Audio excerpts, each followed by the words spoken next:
guys. 2017 Yamaha Bolt, VSTAR Bolt.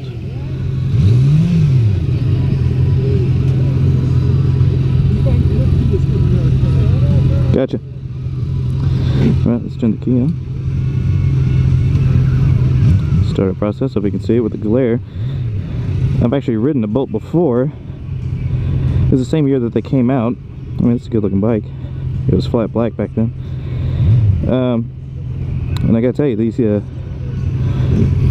speedometer gauge cluster right here is incredibly hard to see when the sun's out. But let's go ahead and fire up. We're in neutral. Yeah, there we go.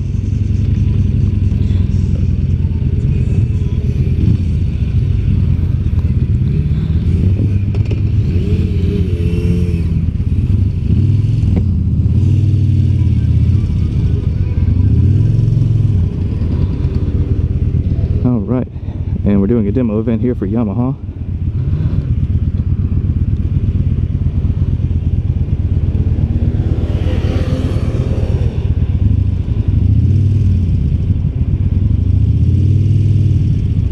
And just gonna see how this goes.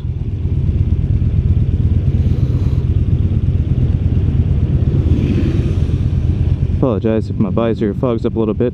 We had a cold snap here. The last time I did one of these rides, the temperature was in the high 90s. Now it's kind of the high 60s. Once we get some air flowing here, it shouldn't be too bad.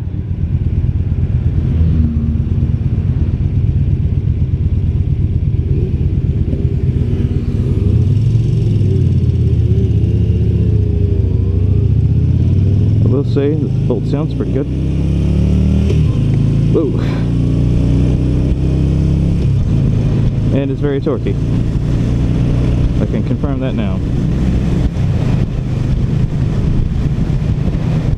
Alright, rider in front of me up here has got his turn signal on.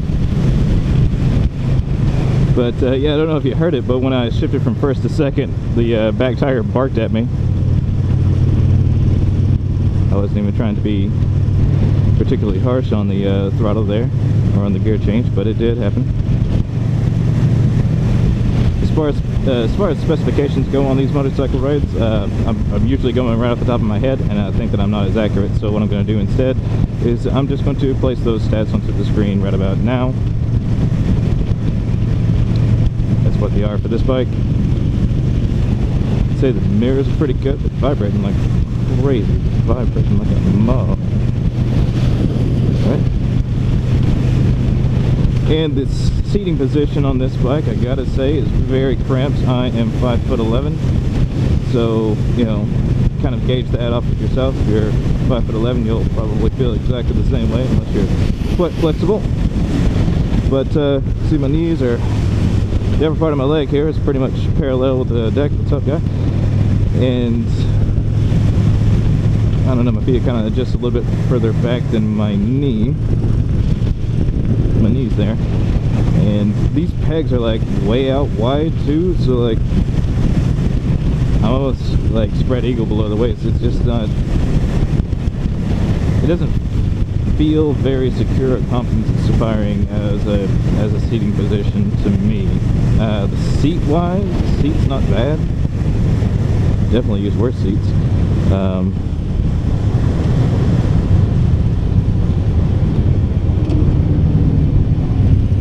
Gearbox is nice. Good, solid, positive feedback when you get put into a gear, I'll tell you that right now. But when you have these you know, foot pegs right here amidships, and then you got the shifter there right out straight out in front, and then the rear brake straight out in front, I don't really like that. I find it kind of awkward to get to. Sounds good.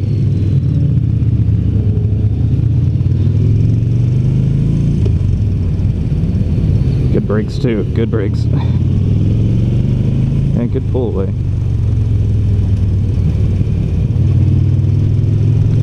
I'm gonna say this chromed out bezel that goes around this dial right here too, reflecting the sun directly into my eyes. It's not great. Two of the motorcyclists behind me too have their brights on, so that's getting. It's not, I'm just saying I'm getting blinded. That's where we're coming from here. But I'm not reviewing this ride. I'm reviewing this bike. Let's get back on track. The bars are like they're pretty narrow, very drag style inspired bars. You know, not exactly clip-ons or anything, but it feels like my hands are kind of narrower than my shoulders. So it's kind of out and then closer together. Yeah. Good pulling power.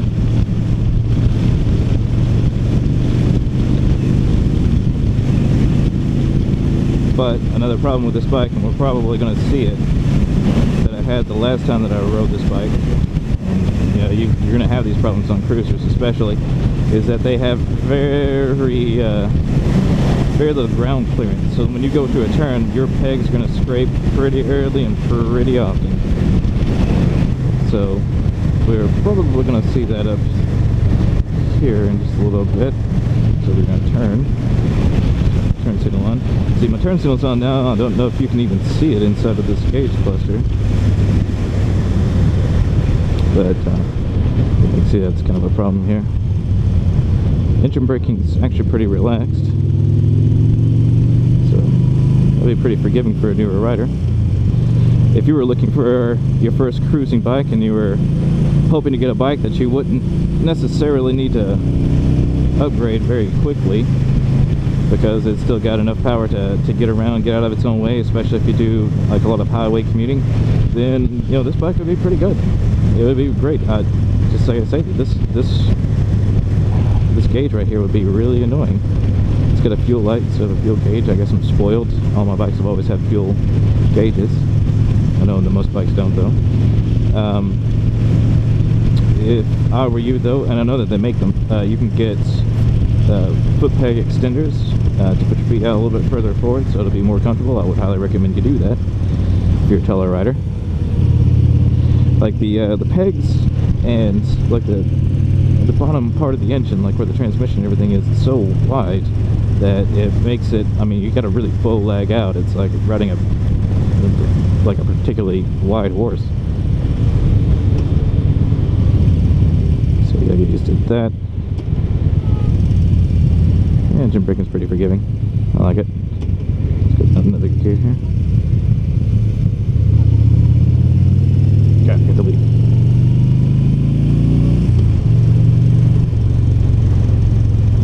The sound is fantastic. I wouldn't get bored of that. This big air filter right here too, even though it looks like it would be in your way, it's the first time I noticed it really, even just looking down, because my knee just barely touched it.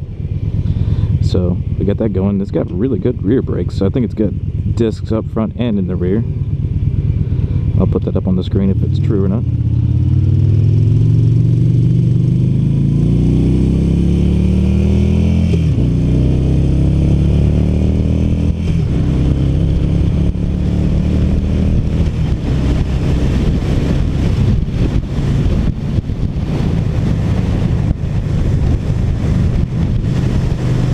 Yeah, it can get out of its way pretty easily. And here I'm doing 50 and cruising around. The bike doesn't sound like it's, you know, particularly being stressed out. It's not a lot of vibrations. Okay, we got a locking gas cap too. I just looked down and noticed I didn't see a keyhole, so I was like, where is it? You get that on the Iron 883, it doesn't have one. But yeah, gorgeous day out here for it.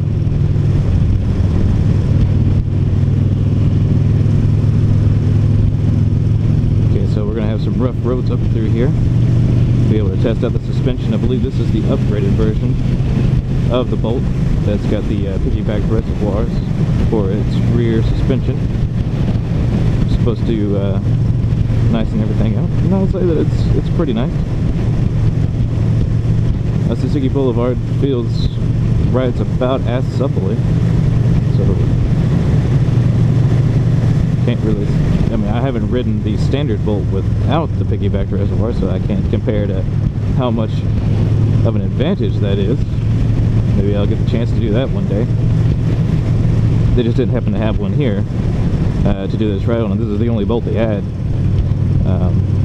So, ride what they got.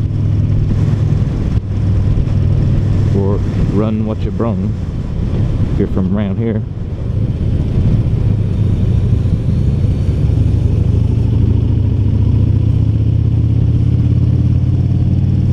Gotta tell you, there's not a lot of vibrations, nothing bad in the handlebars that I can really, well, okay, I can feel it now. There it goes.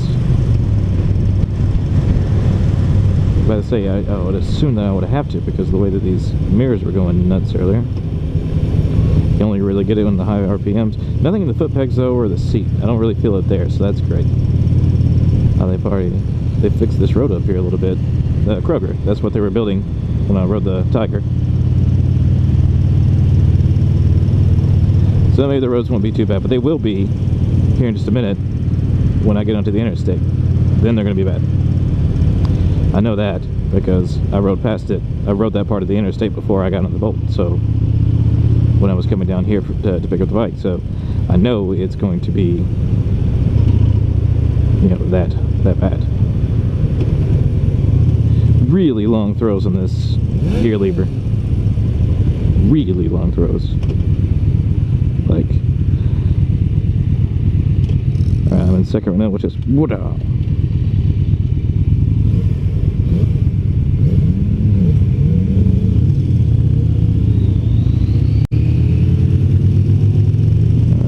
We're getting on the interstate.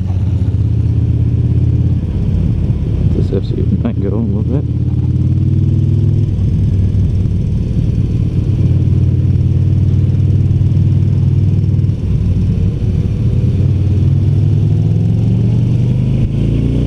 Alright, here we go.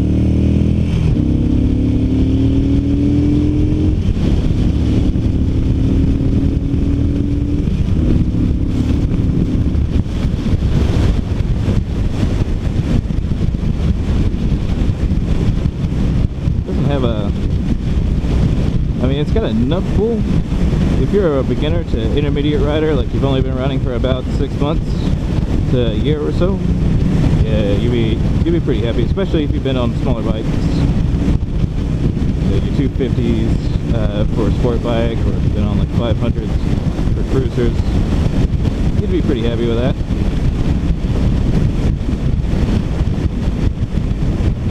What's this van gonna do? You trying to cut me off over here, bro? Last time I don't have a trigger for it. I think it's just... Yep, come on.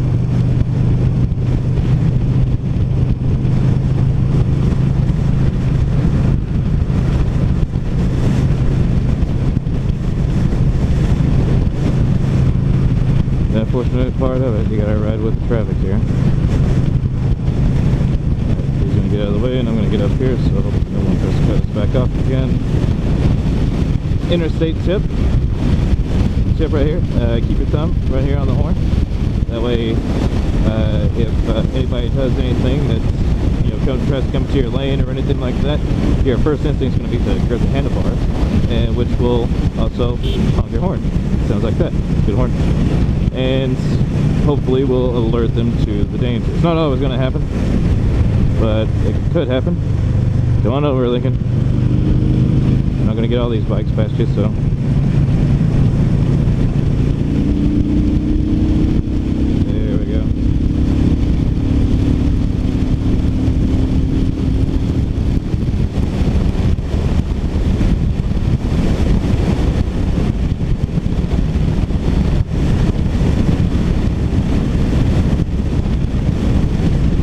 Driving is drunk driving.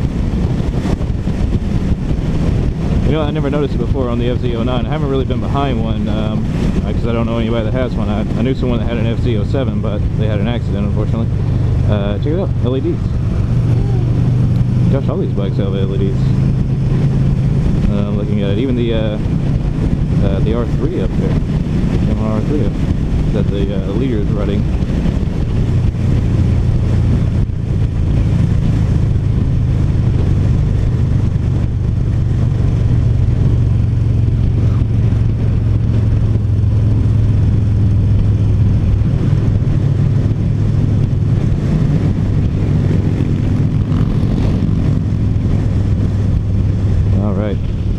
overall, it's, you know, it's a good, yeah, you know, even though that was that wasn't that bad. I'm pretty sure my bike was actually rougher on that big dip right there. So yeah, overall, I would say this bike would be a fantastic purchase for people who are, you know, intermediates and want a cruiser, especially a stylish one, because this does look good. It's a good looking bike.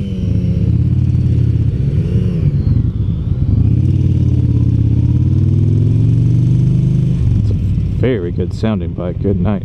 Even with the stock, I'm pretty sure this has got the stock pipe on it. I'll have to look. But it sounds fantastic. Wouldn't have to do anything with that. Wouldn't have to change a thing. But what I would change is putting the foot pegs farther forward, so further forward controls, which, you know, it's a kit you can just buy from Yamaha. They make, and possibly upgrading the seat to something a little bit more on the, yeah, a little bit more comfortable. It's me personally, because I do a lot of commuting. Past that, bike's fantastic. I wouldn't really want to change anything else.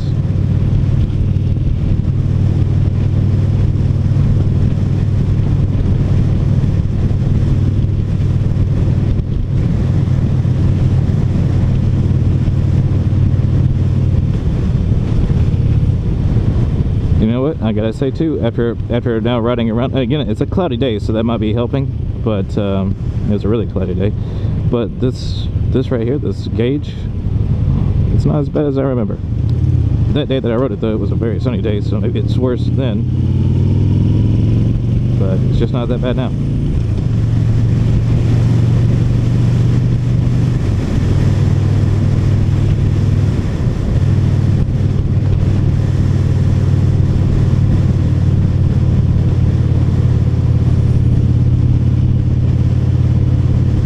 But maybe I can do a scale, like a 1 to 10. You know, I would do a scale of like 1 to 10 or something like that, or maybe give them a score. But honestly, when it comes to motorcycles, it's not like cars, where all the cars are basically going to be the same with only minute differences. Bikes have a lot of variation in them, and it's going to, like, height usually isn't a problem when it comes to cars. As long as you can get into the car, then, you know, the seat and steering wheels are adjustable and it's going to be fine. But it's not always the case on a motorcycle. It takes buying kits and doing actual manual labor to fix it. So you just basically have to go out and ride the bikes and see if it's something for you or not, with like your height and your comfort level and what kind of riding you're going to be doing. But so I highly recommend riding these bikes on your own as well. But I hope you enjoyed. Yeah, it does have the reservoir shocks. Hope you enjoyed. And we'll see you in the next one. It does look good, doesn't it? Here, so 5th gear, 5,000 RPMs at 62 miles an hour. And jumped it with 6 and it dropped it down to 4,000. So nice, tall 6th gear.